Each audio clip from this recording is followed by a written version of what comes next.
What's up, everyone? We are back. This is episode 36 of the Nashville Stampede out of our Baseball 24 series. And we're here off-season 2036-2037 after a disappointing end to last year.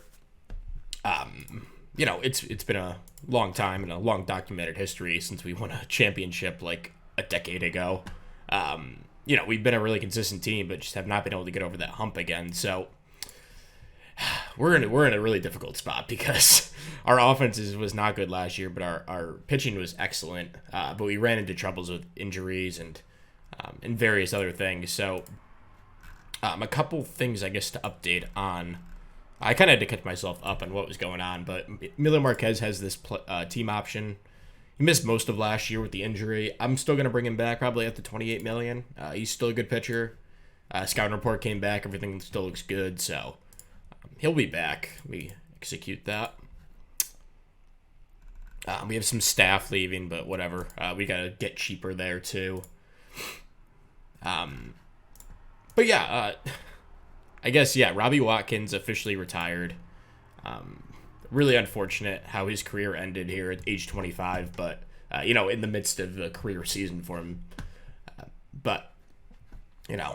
That it's just really unfortunate, and it was a really sad episode last time. So hopefully we can, get over the hump this year and make this a better episode. But where do we stand financially? We have $29 million to spend this year, $64 million for extensions. We don't have a ton dropped into development or scouting. I would like to increase that, but we have a good amount of money wrapped up in some guys.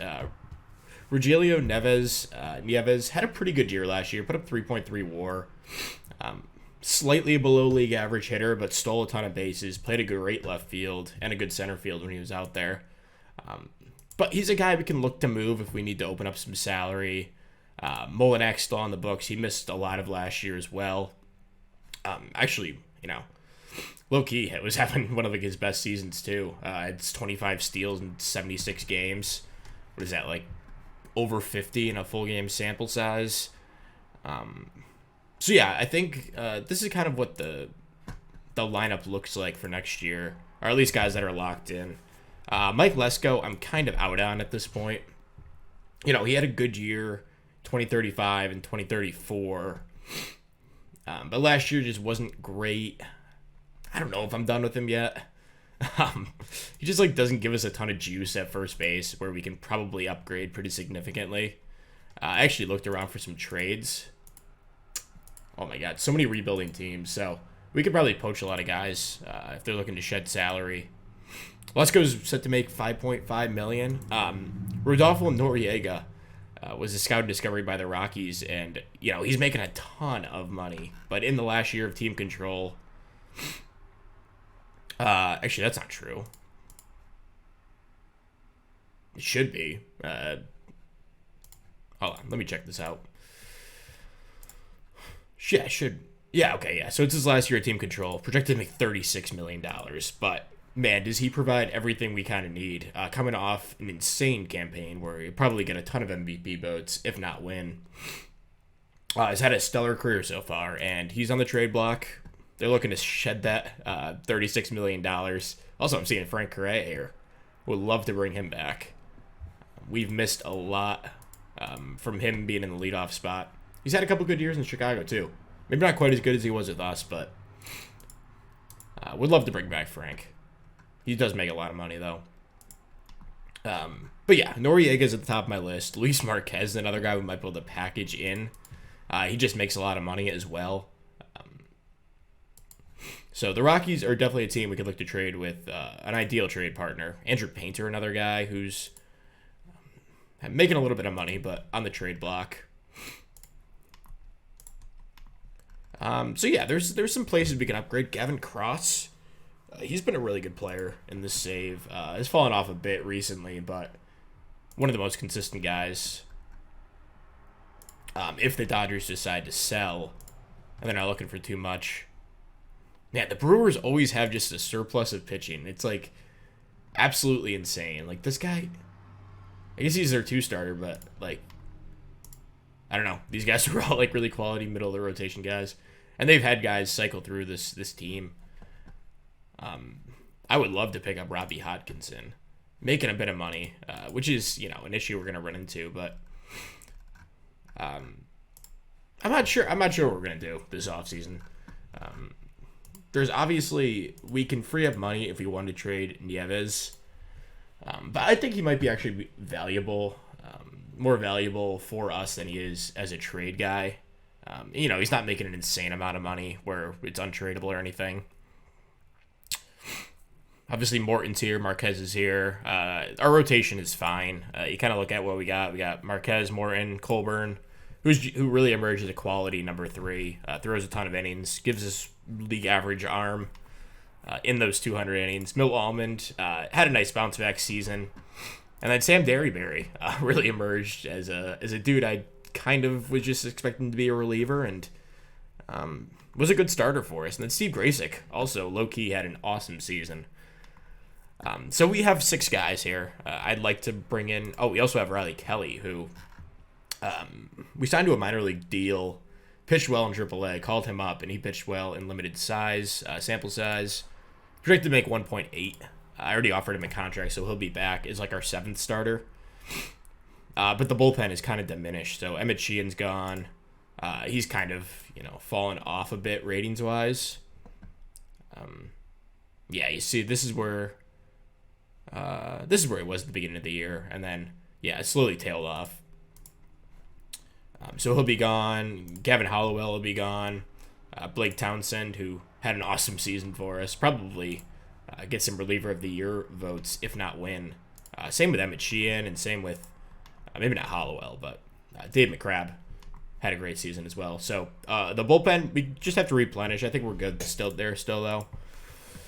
And I guess like Vicente Balderas is a guy we can trade. I'm kind of nervous about this.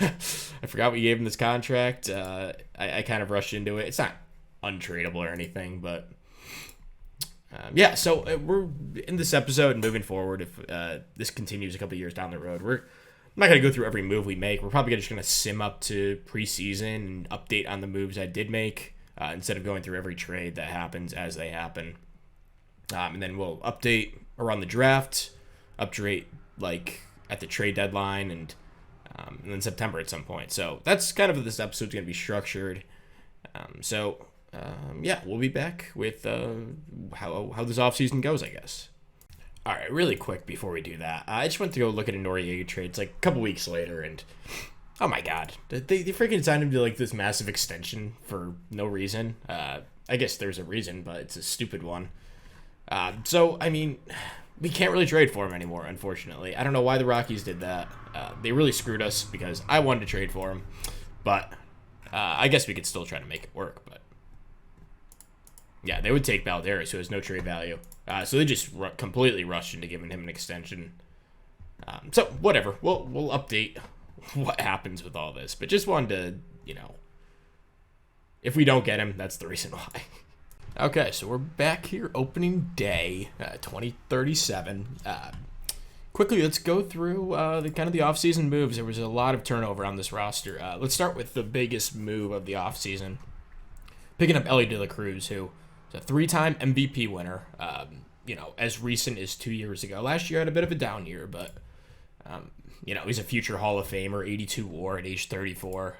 Just incredible.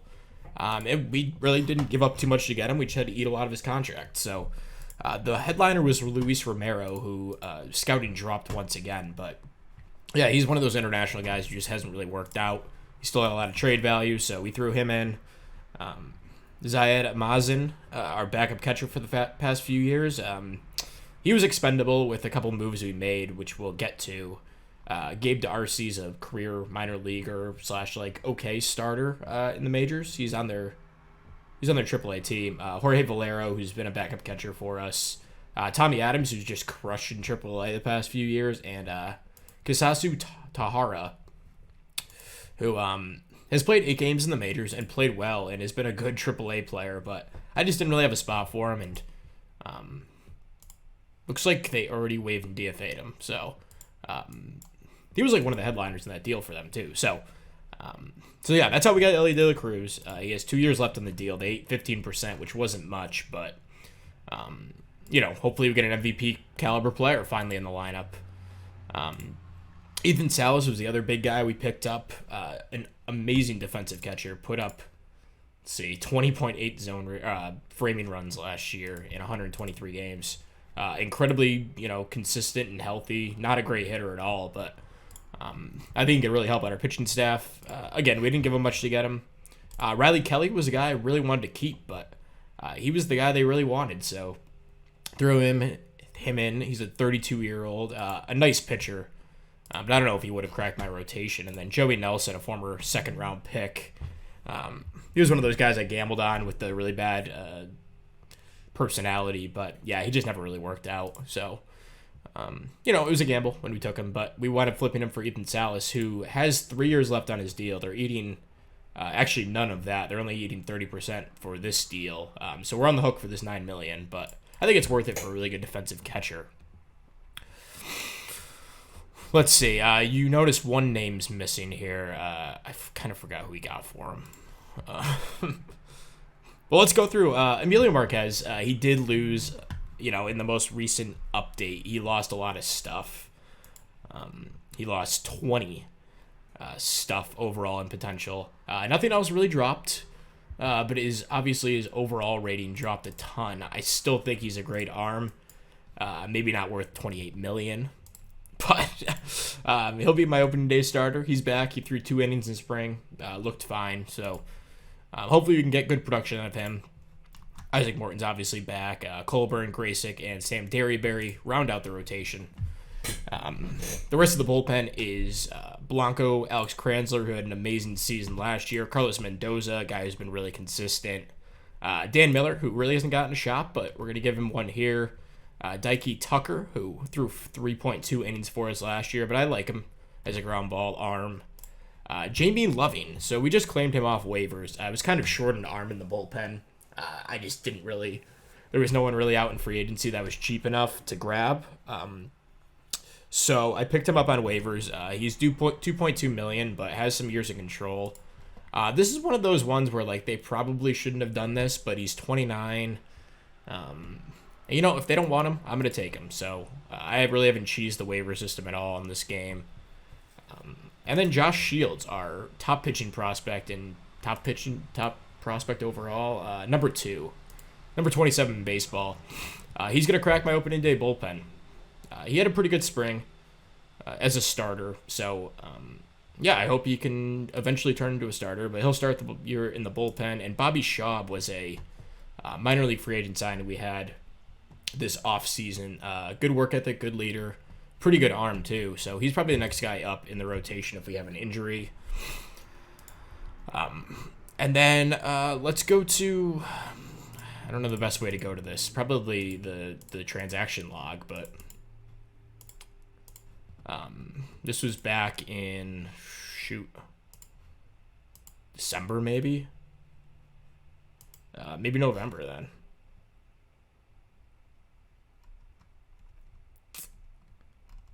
Let's see. Okay, yeah, so this is the trade. Vicente Valderas, I gave him that extension last year and immediately regretted it as he fell into a below league average hitter. So I had to dump this contract somehow. So we've packaged him, Chris Hill, who is a decent little prospect, 23 years old, is hit in high A, as well as Sam Amborn, former second-round pick with some pop potential, but he's a long way away. He's 21, still an A-ball, and he's actually playing in the rookie complex. That makes a lot of sense. Then Adel Amador, who is a minor league guy, kind of sitting in our system, crushed in AA and AAA last year, and has been a good player in the majors in the past. So they're going to pick him up. He's on their opening day roster. And I got $6 million back, which, I guess we gave them a lot of good prospects and Amador, who's a good player. So it makes sense that we got cash back, but that was a total heist to get rid of this contract, which isn't exactly franchise wrecking, but for our small market, it made sense to give him up. So I hope he does well there, but we just we had to upgrade this offense somehow, and I think we did it this offseason. So we signed Jackson Merrill to a $6.7 million deal. coming off a couple of good seasons in a row. Not like a star defender at second or anything, but a good bat to round out the order. He'll bat like in the middle end. He's 6th there, and he's 7th there. So we didn't wind up trading Mike Lesko. He'll be back. He's starting at first base against righties. Tanaka's at first base against lefties. I really want to get Tanaka in there a little bit more, so I'm actually playing him every third against righties. I mean, he had a really good season last year. I'm not just going to forget about that, and he has some good ratings. So he'll play a bunch. And then Hazelrig will be my everyday DH. I just don't really like him at catcher at this point. And he's a good enough hitter to stick at DH. Nieves we wind up keeping. He actually boosted a little bit of his current contact. He's looking like a good player again. Molinax and right, and then Northard. I'm going to give him like the full-time left field job. I haven't given him really a fair shot. He hasn't done a ton, but he's a good defender, and I think there's a ton of potential with this bat if he can just maybe get some consistent playing time here. So Zaire Sprav makes the team. He's out of options. A good backup center fielder. Guy with some speed. Deshaun Eiffel's our bench infielder. John Becerra's out of options, so he cracks the team. I don't really have a ton of playing time to give him, but yeah, he's not even mixing in against righties at all. But against lefty, he's playing every other game at second for Merrill, since Merrill's the lefty. He doesn't really have the range, and he was a total butcher over there last year, but negative 5.8 zone rating. But hopefully his back can carry him. I still want to give him a shot because, I don't know, he's kind of produced, especially last year. He was good, despite having no home run power. So I think those are the major moves to go over from the offseason. We were 24th in budget, I think, going into the offseason. We made a ton of moves that boosted our fan interest. We're at 96, so we're looking good. Revenue's projected to go up.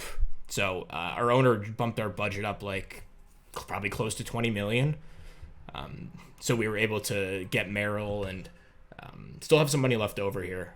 The development is up to 24. Scouting went up to 12. So about $5-6 million dropped into each of those with some money left over for the draft. So really productive offseason, I think. Our market size went up a little bit. Fan loyalty is still good. And fan interest astronomical. So let's boost up our ticket prices a little bit just because fan interest is so high. And let's get into opening day here. So we'll go through this first series, as we always do. Emilio Marquez on the mound, coming off the Tommy John surgery, not looking like the guy he used to be at age 38, almost 39 in about a week. But let's do it. Let's see what Marquez has got left in the tank. Game 1. Bobby Schaub is not on my 40-man roster. I'm a little bit nervous about the bullpen. I will say, Dikey Tucker, I'm not sure what he's going to give us, but he was good in AAA. Definitely not the bullpen we were trying out there last year. So that is one of the holes, and this rotation is kind of unproven with Graysick and Derryberry, but I like both those guys. So game 1. Marquez on the mound, we win 6-1. That's a good sign. You have his 4 RBIs and a grand slam in the 8th inning to give us that, turn a 1-run lead into 5. So Marquez only threw 54 pitches. I'm not sure what that's all about. I have him limited to 85. He could have just not been ramped up yet. I think that's actually a thing in this game where, he only threw a max of 15 pitches and didn't really throw a ton of innings in spring. But he gave us a really good start. Shaw was good out of the pen, and Shields made his major league debut and did a good job. So game 2, Isaac Morton on the mound, as he's been the last 3 seasons. And we lose 3-0. Top of the 10th, 3 runs for them off Merton Blanco. Just not a good extra innings pitcher, I guess. But Isaac Morton, an awesome start. I can't be too upset about that. And then last game of the set, looking to take it. Johnny Colburn on the mound. And I should look at the preseason predictions, too. We win 5-1. Jackson Merrill, 3 RBIs in this one. Tanaka had a home run. Colburn, a great start. Kranzler good out of the pen. Preseason predictions. Let's check this out. I actually don't know what to expect us to look like here. And we are projected to go 91-71. That's about what I would have expected. Solid runs against, not necessarily the best, but, up there with some of the best. And hopefully our runs scored. We're about middle of the pack, probably. Maybe lower middle of the pack, although, the Giants are just, really weighing down this average. So we're probably middle of the pack in runs scored in the NL. Top hitters, good for Kira. He's still up here. He's healthy this season. Let's see how long that lasts. It's a long contract. Chris Miles, a guy I tried to trade for. Didn't really work out. Noriega, another guy I tried to trade for. And for reasons that I mentioned earlier in the episode, just didn't really work out with his massive contract that they weren't really willing to eat at all. But no top hitters for us. Top pitchers, we have Johnny Colburn and Isaac Morton. No Marquez. Alton Davis was also a free agent this offseason. Looks like they gave him a pretty decent contract. He didn't want too much, but, one of these guys, one of these white buffaloes that I've always wanted him to save. But honestly, he hasn't dealt with too many injuries. He is fragile, which was a little bit of a turnoff, and didn't last too long in his first start. But if he becomes available in trade, he's a guy I would love to pick up just for the sake of having him. So maybe we'll update in June. Then we'll update draft. Then we'll go to the deadline, and then we'll do September if we're in the race or something. That's where we'll pick up. We'll be back. All right, so we're back. It's the first year player draft. There was a lot to update, but it was a lot of injuries and stuff. So we've lost a ton of pitching. Dan Miller went out with torn labrum. Carlos Mendoza ruptured finger tendon. Julio Montoya just went out, a guy we traded for. Is actually this is a different trade. Never mind. We traded this guy for him. He's interesting enough, but he's 24. Sergio Aguirre was out before the season started, and Bobby Schaub went out with a bone spur, who was having a good season. Was probably the next guy up as a starter. Let's go over kind of how this team's doing. We're 5th in runs scored, 2nd in runs against. So let's start with Emilio Marquez. So I had him starting. He started for half the season already. And he was fine as a starter, but he was only giving me 3-4 innings a start at max. He probably averaged, he didn't even throw 5 innings in a single start. So I figured he was just better off being a reliever at this point. So I moved him to reliever. You see, as a starter, the stamina is just not there. Check out his reliever stats. 7.1 innings, obviously small sample, but he's been really good. Maybe he's a long-term, if he sticks around for another year, we can use him as a reliever and be a pretty good one. But yeah, he's destined for the Hall of Fame. Probably going to go in as a Nashville Stampede. So I'd like to keep him around as long as possible. But Jamie Loving stepped into the rotation, giving us 3 pretty good starts, and he's been good in the bullpen as well. Isaac Morton's had a really solid season. Pretty much what we expect out of him, 130 ERA plus type of guy. Johnny Colburn's been really good. We've needed him. Ton of innings. He's an Iron Man, just a total stud.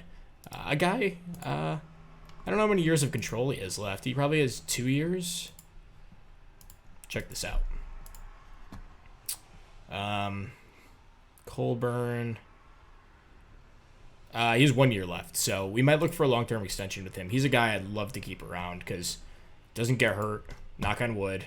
He's made every start for the past 5 seasons, 4.5 seasons. There was 200 innings of pretty good. He's a really quality starter. So a guy I'd like to keep around, having a really good season. Steve Graysick, his ERA has imploded a little bit the past few games, but overall he's been really solid. Gives 175 innings of league average pitching. Perfect. And Sam Derryberry, following up a good season last year with another good one as a full-time starter this year. Absolutely killing it. So the rotation's been really good. Merton Blanco's been solid as our closer, giving up a few too many home runs still. It's been an issue in the past few years, but he's been good. Alex Kranzler's been solid. Looks like he must have had a bad month in there. I guess May wasn't great. He got off to a good start, though. But he's been solid. Emilio Marquez, we mentioned him. Dikey Tucker's been in the bullpen and done a good job. Dave McCrabb was hurt for a lot of the year, came back and has been good. This guy, Danny Miller, we picked him up in a trade with LA. We've just needed a ton of pitching. We actually traded John Becerra to them. Just a guy, I just didn't have a spot for him, man. He doesn't have the infield range to play second base, and he's not a good enough power hitter to play first base, and we have a bunch of other options there, so he was expendable. He got off to a good start with them. He's tailed off a bit, but I expect him to be a good player there. But we picked up this guy, Danny Miller, along with this guy, Phil Doris, and one other guy, just some pitching depth for the minors, and Andy Falk. He's pitching in Double-A right now and doing a good job, so I'm going to call him up to Triple-A. Kurt Fleming just came up, one of our former first-round picks, one of these high school guys. He's kind of worked out. He's been the best of the bunch of those dart throws we had earlier in the save. Wasn't having a great year in AAA or anything, but we'd needed an arm. He's a good pitcher ratings-wise, so going to give him a shot. Could be a starter for us soon as well. And then the lineup, honestly, has been pretty freaking good. Nieves got off to a brutal start to the year. April and May, just unusably bad, but he had a really good June, has been solid so far in July. On pace for 3.2 WAR, so about what he did last year. Stealing a ton of bases, playing a good center field. He's been valuable. Maybe not worth $18 million, but a good player to have on the team. Yusuke Tanaka, coming off a pretty good season last year and playing kind of part-time / now he's kind of full-time. Not even crushing lefties, but he's been destroying right-handed pitching. He's earned himself a ton of more playing time. I believe, is he starting? He's playing every third for Lesko. Let's actually turn that up to second, and every third for Pearson. Pearson came up. He hasn't really done much. Let's actually do that. Have him start at DH. He's been so good. We have to have him in this lineup. And then Ellie De La Cruz has stumbled a little bit recently, but got off to a torrid start. July's just been tough, but yeah, he's been worth every penny. On pace to steal 33 bases, 122 WRC+, 4.7 WAR. Totally worth the trade so far. Deshaun Eiffel has been a bench player, but a really freaking good one. He's been about as good as you can ask out of a utility man. Bruce Northard had a tough start to the season. Check out his April, not great, but since then he's been like an all-star level hitter. All it took was getting a little bit of playing time for him, I guess. So a guy who doesn't strike out a lot, walks a ton, steals some bases, good defender in left field. He's really the total package, and he's on pace to hit 33 home runs. So he's been a great player for us. Jackson Merrill's been really solid over at second.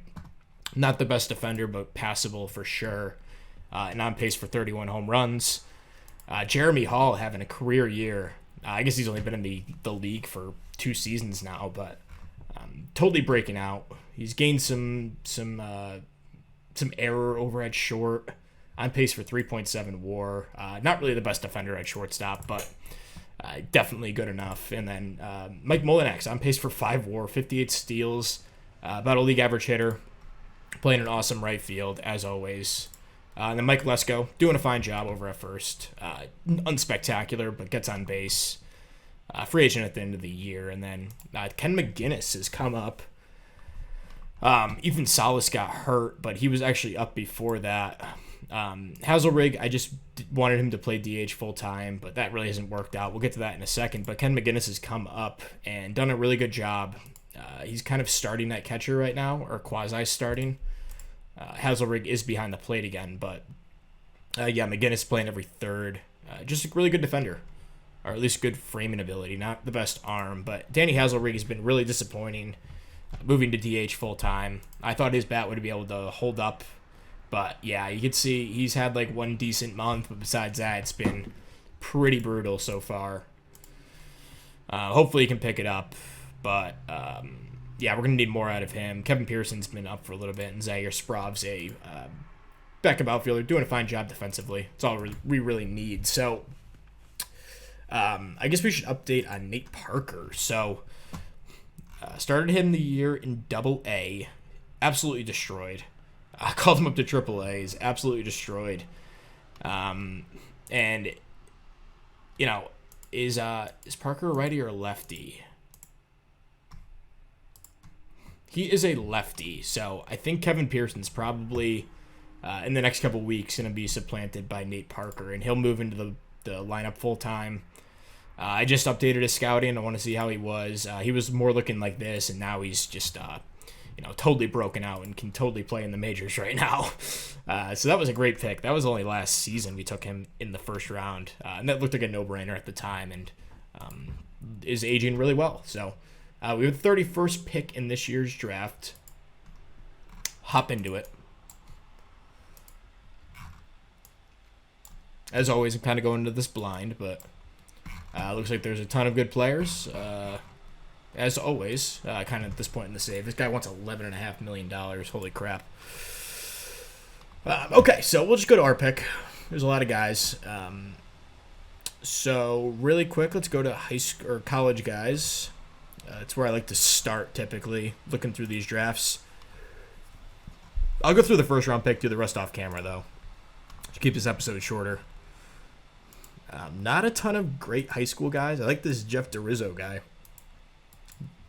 Dirienzo. Nice Italian name there. Not bad. Good outfield range. Decent upside at the bat, but just kind of looking at how this has fallen, there's a lot of high school guys with high potential, so that might be the way we go. Preferably position of value, but not necessarily going to be the reason we pick someone. Mike Collins, good leader, good upside as an arm. Obviously a low enough floor, but I do like him so far. Just sifting through these guys. Ben Barnett's good, but he's a corner outfield guy. Not really a chance to play center. Dane Bauman, good work ethic. Not a horrible floor for an 18-year-old with some good pitches. Has a high upside curveball. 92 to 94, 6'9", 200, built like a twig. I'm 5'11", 200 on a good day, and this guy's got me beat by like a foot, the same weight. Pretty wild. I'm sure there's been crazier builds, but that's just funny. Yeah, I mean, so far I'm kind of liking that pitcher, that second guy. I guess I can compare him with the first one, but he has a high work ethic. And, there's not a ton else out here as in like any can't miss college guys. I guess Jeff DeRenzo is the closest, but he could even be their second round potentially. Dan Guerra's interesting.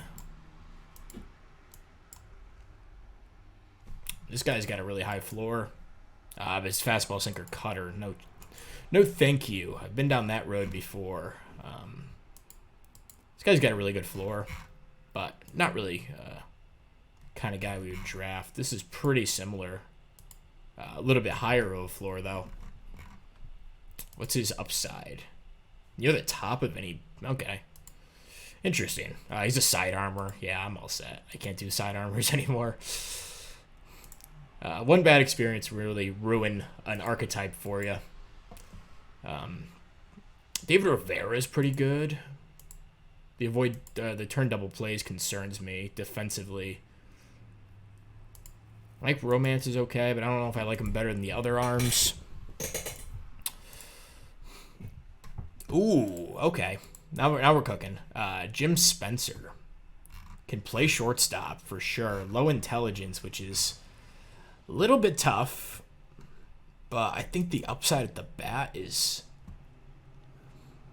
this looks like a really safe, quality pick, minus the intelligence thing, but I think we can get over that with the 70 range. He can play some outfield too. That makes a lot of sense. Jim Spencer at the top of my list over those high school arms. That looks like it'll probably be the pick here.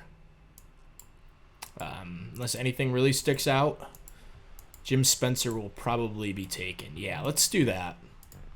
Good guy, close to the majors. Not a ton of bust potential, although there is some with the intelligence issues, but God, I already forgot his name. David Ramirez was another, or Rivera was another guy I liked, but he was a 55. Jim Spencer, here he is. Yep, I think that's the pick. The power upside, maybe he's like a 10 to 15 home run guy, but can bat 280, play Gold Glove defense. That makes a lot of sense. So we're gonna grab him. Low demand as well. And let's go to the second round, where we will do this off camera. Come back with the results in a second. Okay, so let's go into this draft. So we took Jim Spencer first round, went over that. We took this guy, Dane Bauman, who I was looking at in the first round. We got him in round 2, 69th overall pick. Pretty nice pick there. That's a 6'9 guy, 200. And this guy, Mike Collins, another guy I was looking at in the first round. He slipped around 3, 102 overall. We got him. Nate Hamblin, high floor, right-handed corner outfielder. I got this guy, Dan Evers.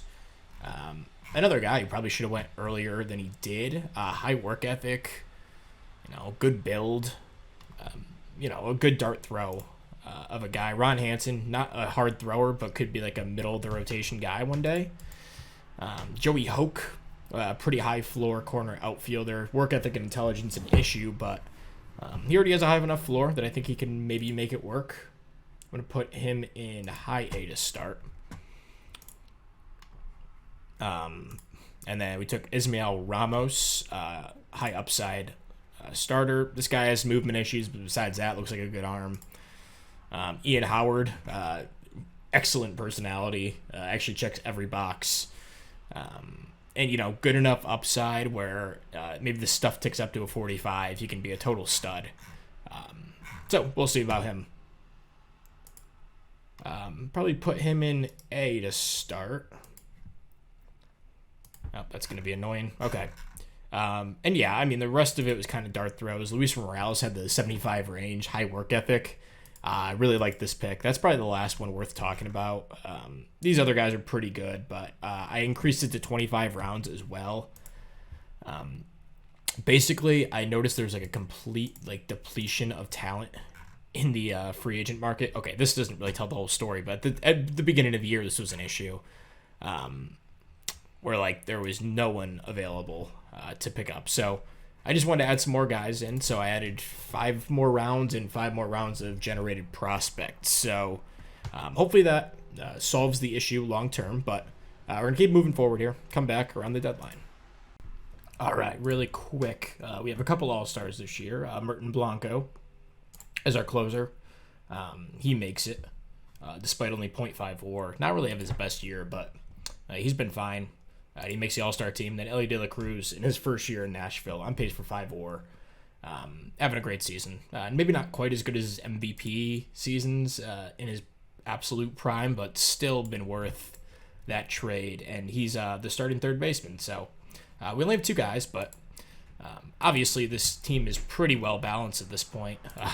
Tanaka may have made it in his own right if he was an everyday guy. Bruce Northard has arguments for an All-Star appearance. Jackson Merrill's been good. So yeah, I mean, Nate Parker's also up with the team. Finally called him.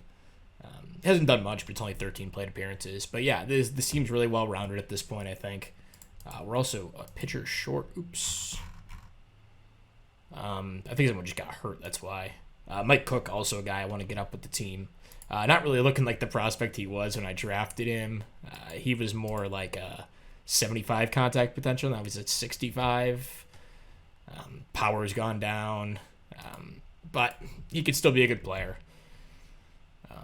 Yeah, we just really don't. There's no pitching depth on this team. I don't even know who the next guy up would be. 40 man's full, so that complicates things. Eric Boxberger is a guy who's pitched well in AA and AAA. Just walks so many guys. He's a former highly touted prospect of ours. Maybe I just go and call up Chad Flesher. I mean, he can't be any worse than these other guys, so let's actually do that. He hasn't even pitched in AAA, but give him a shot. Kurt Fleming, we try to get him in the rotation as well, but honestly, the rotation's been so good this year. Our worst arm has been Johnny Colburn, but he's on pace to throw 215 innings.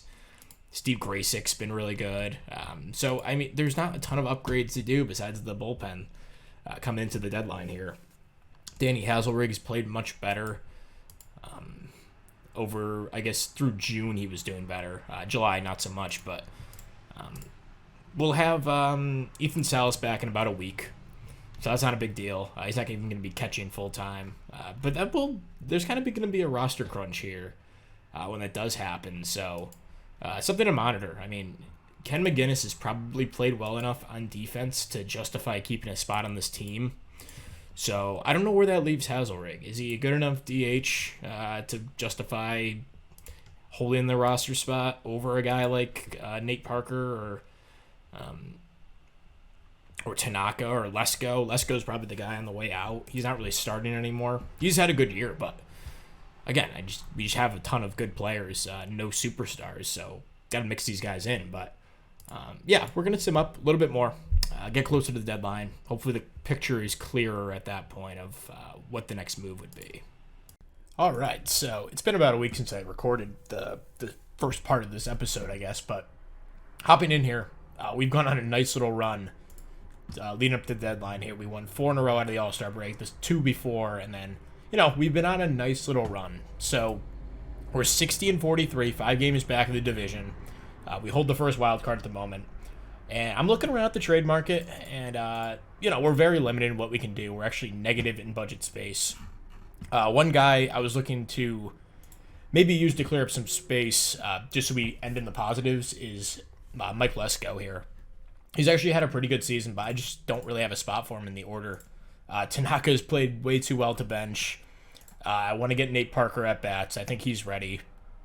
Our team... We're filled with a bunch of really solid hitters. Nieves is our worst hitter, but he's a nice defender out in center field, so we're not taking him out. I still believe in Hazelrig, and he is a good platoon partner for Parker at DH.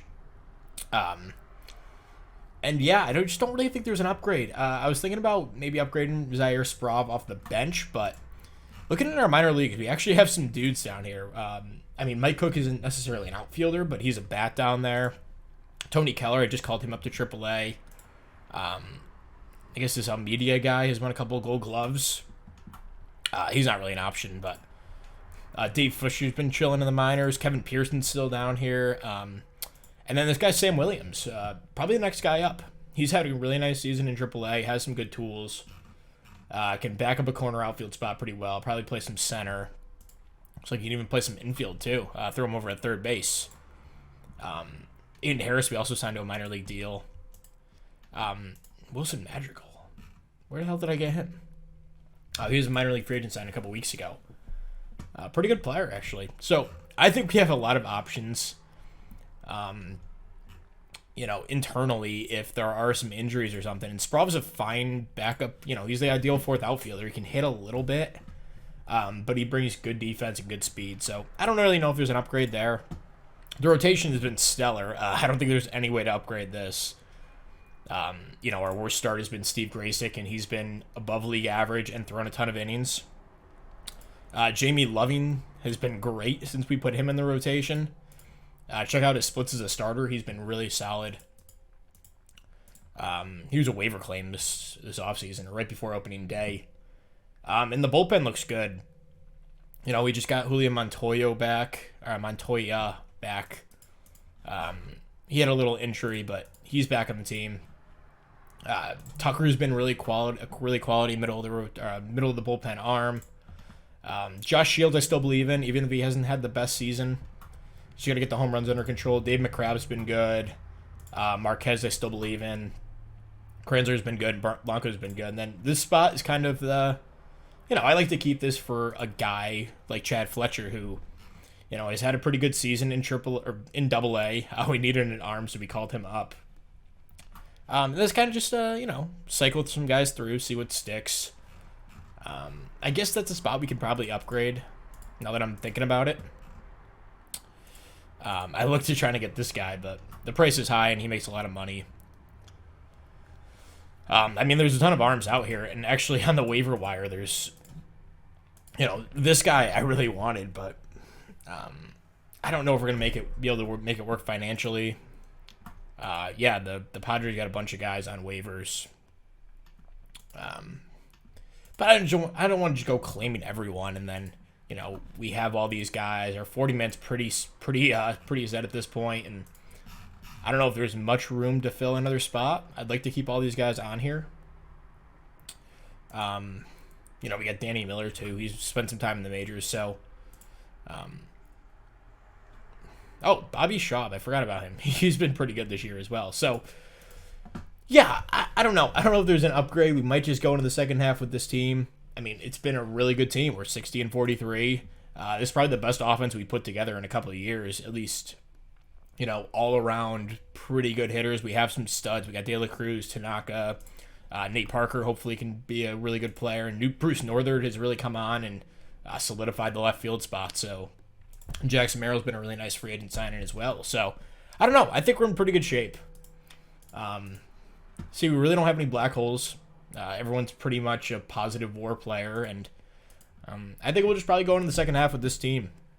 I think that's where we'll wrap up the first half, and we'll come back in just a little bit with the second half of the season. And hopefully we'll be in the same spot we are, or maybe leading division with the hot run we've been on. So we'll come back in just a second. All right, so we're picking up September 14th. We are currently out of a playoff spot. It is a complete logjam in this division. 5 teams competing for, I guess, however many spots are technically. I guess we actually hold the last wild card spot because Diamondbacks and Rays are tied for first in the division. Braves a couple games back of us, and the Oaks aren't completely out of it either. So, checking out kind of what's going on here in the NL. Our division is kind of dominating things. Padres are doing well too, but it's it's a lot of really good teams in the NL this year. The AL is also good, but it seems like everything's very top heavy this year. As in, like, the top 5 teams in our division are really good, and then the other guys are like really bad, and then kind of same story with the A's, Oaks, and Padres, and then these teams are kind of really bad. So, kind of interesting what's going down here. We do have a plus 101 run differential, which is about what we should expect for our record. The Rays are underachieving. 1-run games we've done well. We've overall been a good team this year. It's just going to be tough in this really solid National League. We had a couple injuries in the last month. So Tanaka went out, broken collarbone. I think it was like a 6-week injury. So we're going to be without him. He's been our best hitter this season. That really sucks to lose him at this point. And then Steve Graysick just went out with a torn labrum, which is really tough. Those shoulder injuries are never easy to come back from. He has a high work ethic, so maybe he can come back. But, yeah, it really sucks. He was having a good season as a really quality number 5 starter, but he'll be out for the rest of it. Kurt Fleming's taking his spot in the rotation. Former first-round pick back in 2032. It's taken him a while to get here, but I think he's about as good as we're going to do for a number 5 starter at this point. Sam Derryberry's really struggled this past month. August was brutal for him. September's been better, but coming off a bad start last time out. A couple bad starts to end August and start September, but he's been better in the last few. The rest of the rotation's been good. Johnny Colburn has absolutely killed it. His August was spectacular. September has been really good in 2 starts. We got to lock him up long term, I think, because the dude does not miss starts and he's turned into a really quality arm. So I think he's got another year of control. I'd have to check that. Yeah, 1 more year. So we'll have to make a decision on that. But the Marquez money is off after the season. He's fallen off a bit. Not having a horrible season overall, but it's probably his last year as a Nashville Stampede. He'll go to the Hall of Fame with us, though, so it's really cool. We're gonna see how we do here to end this season. 10-1 victory against Kansas City. Did we sweep them? No, we won 2 out of 3.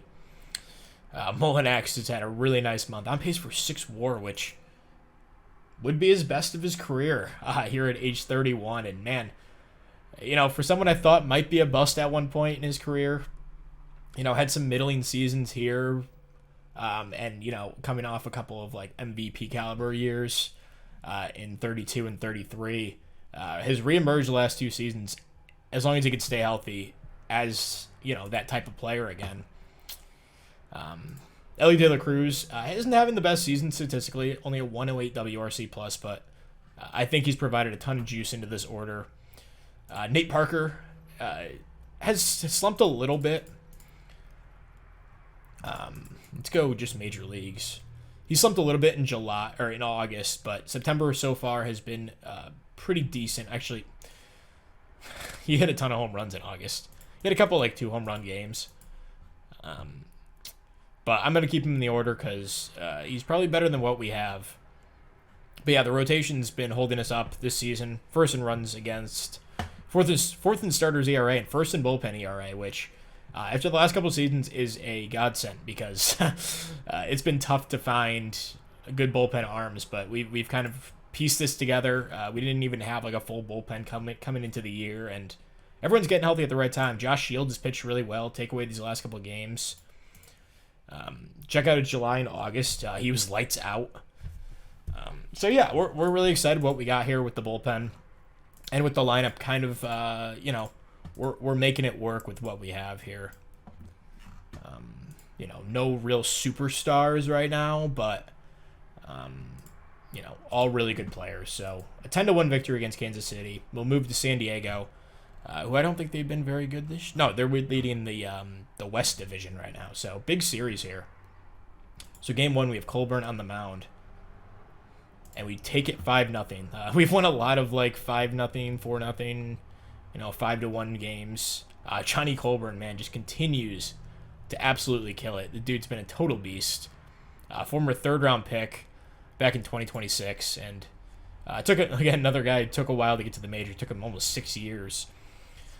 But finally starting to play, up to the guy we thought we were drafting when we got him. So big game there, 5-0 victory. Kurt Fleming on the mound here for I think his 3rd career major league start. And we win 3-1. Again, we're just making it work with what we have. 8 innings shutout for Kurt. So a big start there for the Rook. And Blanco picks up the save despite giving up the run. So looking for the sweep here of San Diego, which would be huge. We're 1 game back of the Diamondbacks for the division. We now hold the first wild card spot, tied at the Rays. And Sam Derryberry trying to, turn his second half around, and he does not, and that's unfortunate as hell. Ellie De La Cruz goes down 7 weeks, so he's going to miss probably the rest of the season. So where do we go from here? Tony Keller is an option for sure. He doesn't have a lot of experience at 3rd, which is my concern. I don't want to just have a total butcher over there. Mike Cook is another option. He's played pretty well in AAA this year. He's not on the 40-man, though, so we'd have to open up a spot. But, do I ever plan on calling up Aguñez? He hasn't even played a regular season game for me. He started in the playoffs for me, actually, but yeah, I'm gonna do we want to go Keller or do we want to go Cook? With this, Cook brings the speed. Don't really have another infielder. Tony Keller, former 3rd-round pick. I'm going to give it to Tony Keller, I think. Let's see what he can do. I know he isn't trained at 3rd base, which obviously is concerning, but we're going to see if we can make this work with him over there. We also have Deshaun Eiffel, who has had a heck of a season in part-time play. I don't know if he's a 3rd baseman, though. He might be better off as a utility man. We could slide Jackson Merrill over to 3rd. You know what? We'll do that. We'll slide Merrill over to 3rd and start Keller every day at 2nd.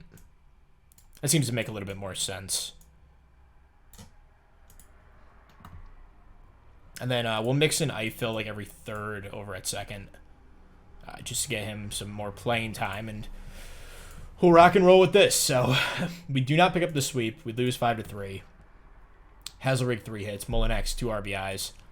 Continues his great season. Derryberry not great in this one. The bullpen is a good job, but cannot quite pick it up. So we start a series with Seattle, who are not good this year. They've already been eliminated. We only have, let's see, what is that? 12 games left in the season, so 4 series. Try to solidify our positioning in the playoffs. Isaac Morton on the mound for game 1. We lose 6-1. Molinex, another 3 hits in this one.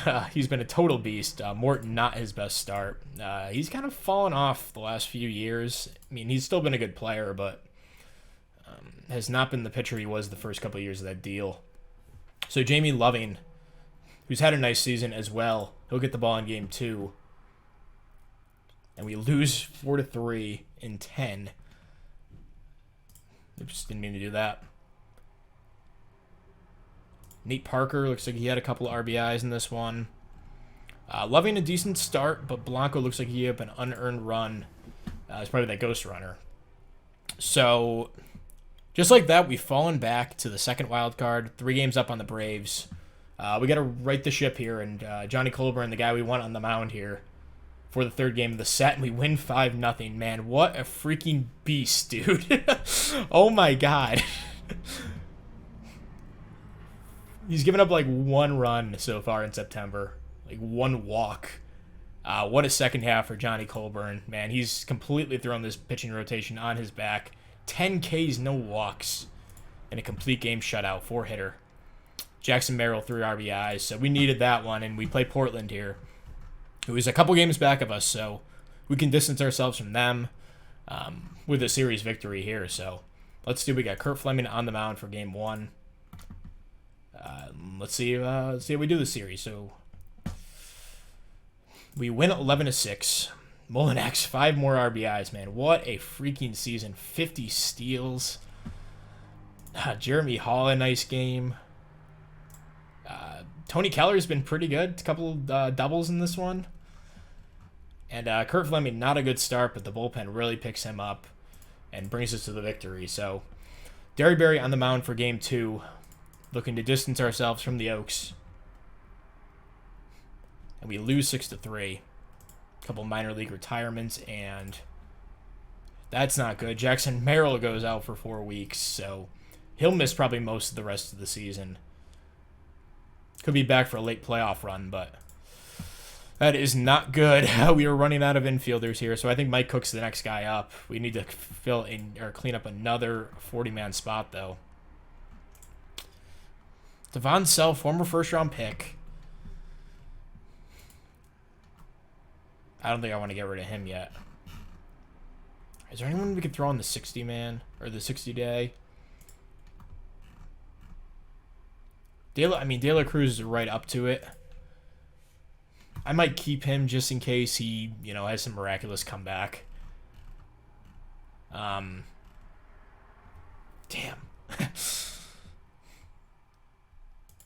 Maybe Zach Hughes is the guy. Yeah, you know what? Zach Hughes, former top draft pick, kind of. He was a 3rd-round pick. Okay, so then we'll add Mike Cook to the roster. Whew, boy. All right, we're running out of infielders, so do I trust Deshaun? I'm going to throw Mike Cook over at 3rd. Man, this is a young-ass lineup. And we'll throw him over at 3rd here as well. All right, here we go. We're missing like our 2 of our best hitters here down the stretch.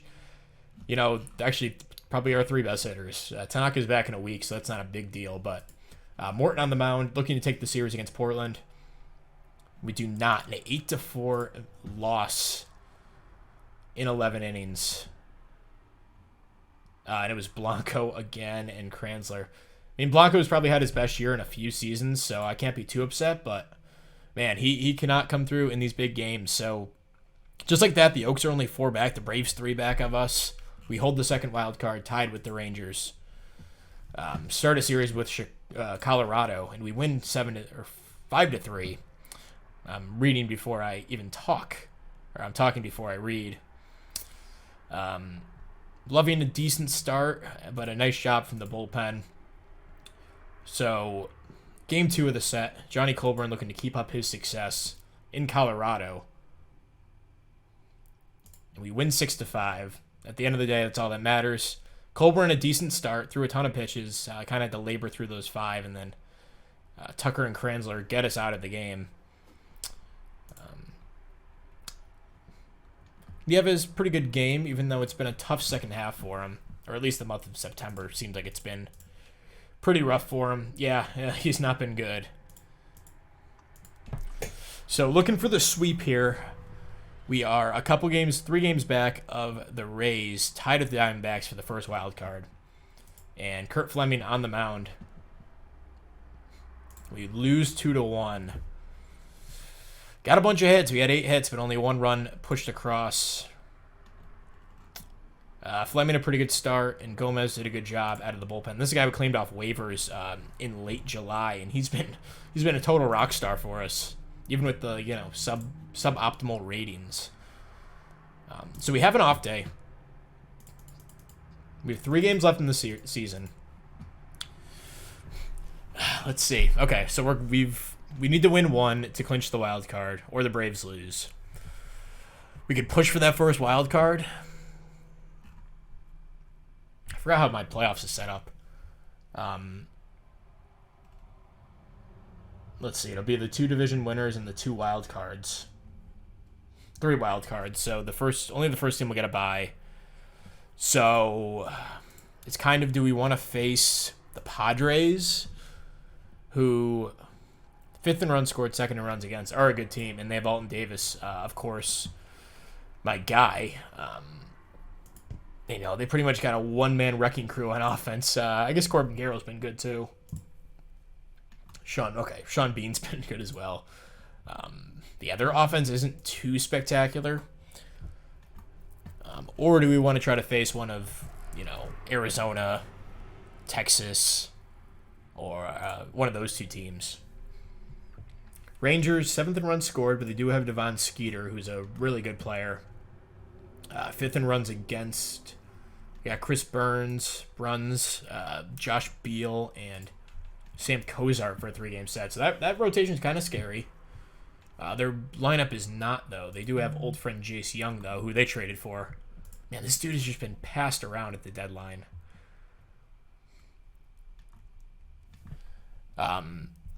Or the Diamondbacks, who have been a thorn in our side throughout this series. They're 8th in runs scored, 2nd in runs scored, 8th in runs against. Their rotation is not scary.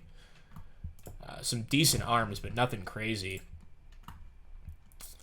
Their lineup contains Steve Klaus, Dean Moss, Jackson Churio, who's been out for a bit of the year.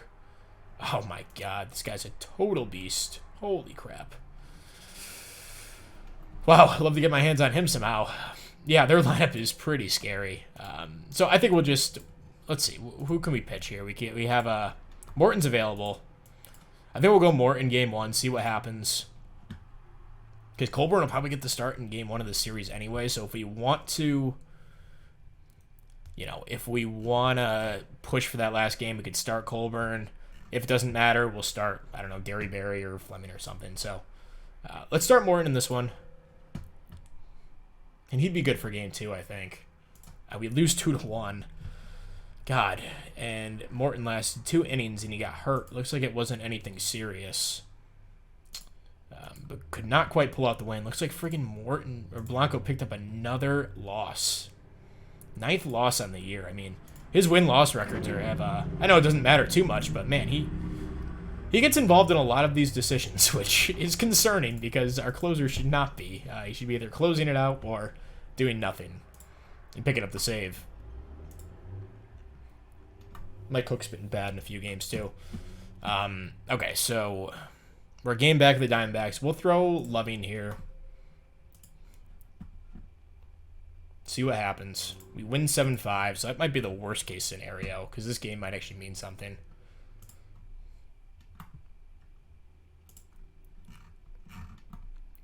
Just going to check this development really quick. All right, nothing too crazy. So last game of the year, we're tied with the Diamondbacks. 1 game back of the Rangers. I really don't want to face the Diamondbacks, so let's try to win this game. But maybe not that much. Maybe we'll throw Derryberry in this one. I don't want to blow Colburn for a game 1. That doesn't make any sense. So we'll throw Derryberry, see what happens. House money. And we win 9-7, so...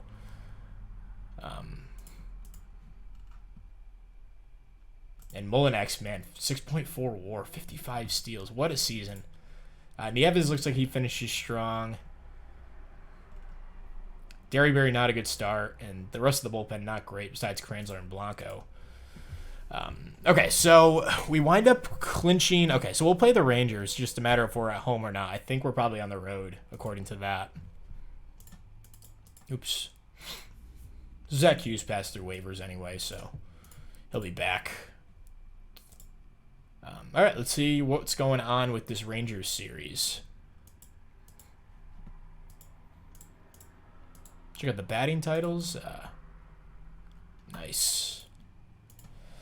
Bobby Sanderson, that's an interesting guy. Okay, so day off, and we will be at home, which is huge. At least in I'd rather be at home than away for this series. And we're also against the Diamondbacks. I did this last time too, so that game didn't really matter, except we are at home, which is good. So what's the playoff setup? I always screw that up. Okay, it's just the wild card series. So for some reason I thought it was the first team gets a bye and then these two play each other. But that's not how it works. Okay. Do that every freaking season. All in all, we should go over the kind of the season review. 6th in runs scored, 1st in runs against. Really nice season for the pitching staff. The bullpen was much revitalized over a couple of years of not being good. Then the rotation was really good. Johnny Colburn had a hell of a second half. Just he could push Cy Young. I'm not sure how the rest of the league did, but yeah, he had an awesome season. Molinex was really our only hitter at the end of the day who did anything. 6.4 WAR though, great season for him. I guess some other notable guys. Bruce Northard had a really nice season. Finally broke out, 26 steals, 3.1 WAR. Played a good left field. Nate Parker, not too impressive as a rookie, but we'll keep him in the lineup for the playoffs. At least he has some potential to hit a home run, which is more than I can say with a lot of our hitters that we currently got. So Tanaka's out for 2 more days. We'll put him on the playoff roster. He can be back for Game 3. My package is on the way. Okay. Just want to check out these two. Jim Spencer was our first-round pick this year. Played really well in A-ball. Didn't call him up to high A until the end. All right. Playoff roster. That's what I wanted to do. So, we'll add Tanaka. Let's see where we stand here. Max Clark's a good defensive replacement. I think I like him better than Sprav. He has good base running. Yeah, we're going to go with Clark. Sam Williams might make the team, depending on what I can do with these other guys. Place Tanaka on the roster. Kevin Pearson, probably not making this team. We're probably going to run into the problem that we did a couple of years back where we didn't have anyone to fill out this infield. So we need... What do we have? Who am I looking for? Tony Keller. Okay, no issues doing that, so that's good. I don't know if I want Mike Cook on this roster.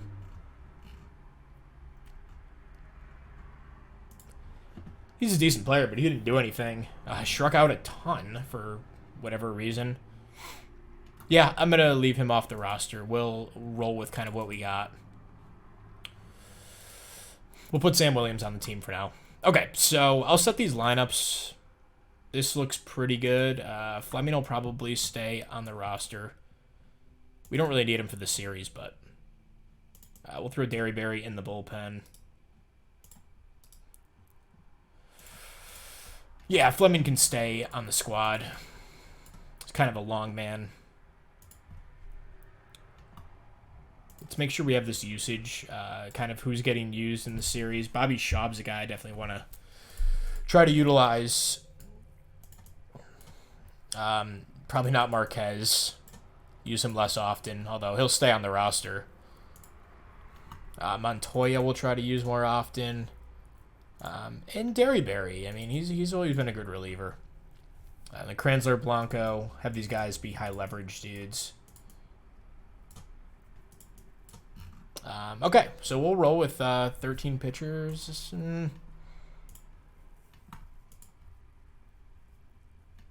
I'm going to remove Marquez. Let's see what else we have. There's got to be something. Dakey Tucker. Yeah, he had a good season. Or Dan Miller, but he didn't do too much after coming back from his big injury. We'll throw Tucker on the roster. We'll roll with a ton of pitchers, I guess. I don't know. No, I lied.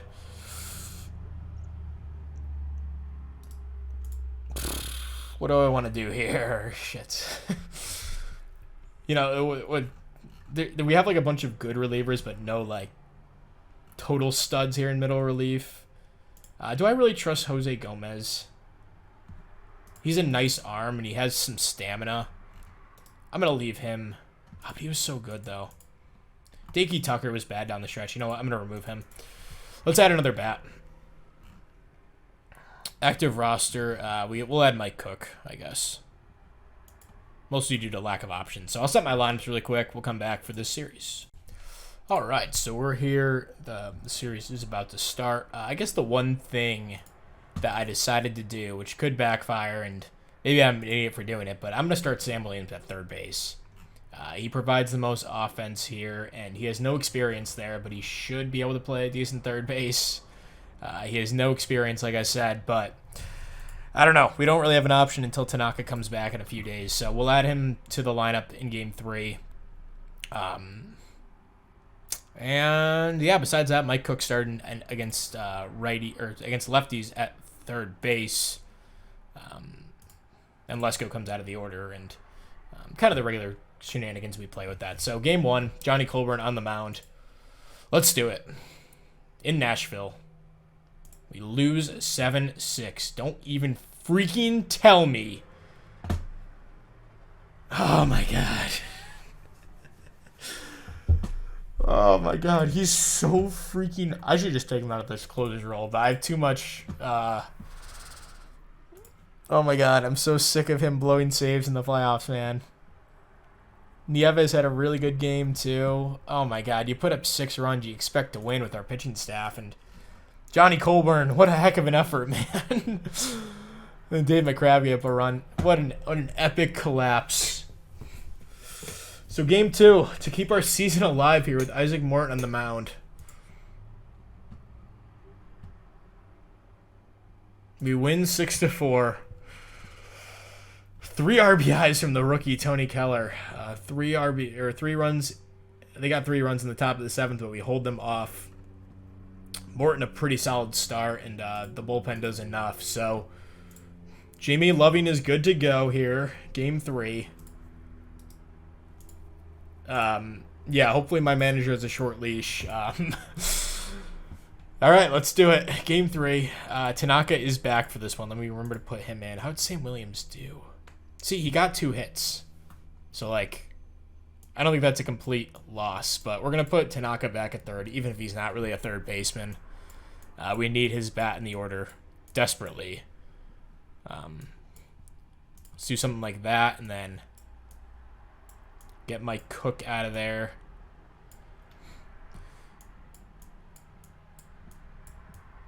Yeah, we'll roll with that, I guess, here for Game 3. So, Jamie Loving on the mound, looking to keep our season alive and move to the NLDS. And we lose 8-4. And looks like this Gress guy completely destroyed us. 2 home runs, 3 RBIs. Northern and Parker both had 2 RBI games. Loving not a great game, and freaking Merton Blanco, man. Oh my god. Why does he suck so bad in the playoffs? Oh my god. I try not to rage at this game, but like, dude, what the heck?